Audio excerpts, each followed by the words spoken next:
Christians can be described as the pilgrim people of God, and in the Bible, the idea of the spiritual life as a journey is expressed many times. Nowadays, many people walk the Camino de Santiago, or one of Ireland's national pilgrim paths, and they do so for a variety of reasons.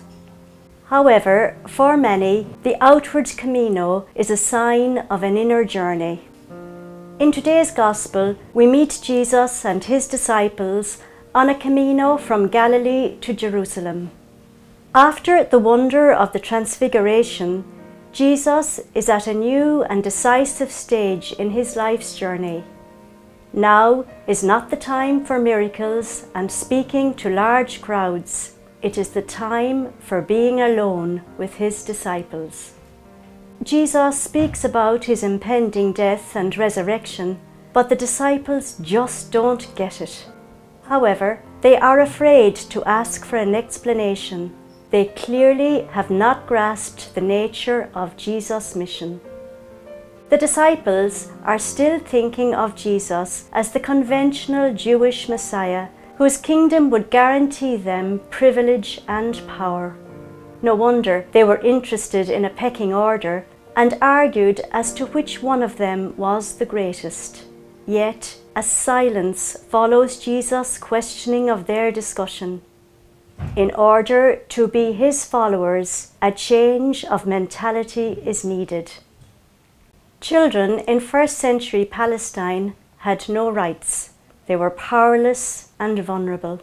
It is precisely because of this that Jesus presents a child to instruct his followers that discipleship is about humble service to the little ones. Anyone who welcomes one of these children in my name welcomes me, and anyone who welcomes me welcomes not me, but the one who sent me.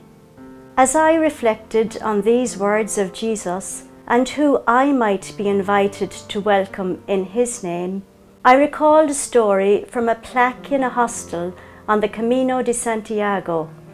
In the 10th century, an old man who had completed many pilgrimages during his life retired to a monastery hidden in the hills. Many people sought him out for advice.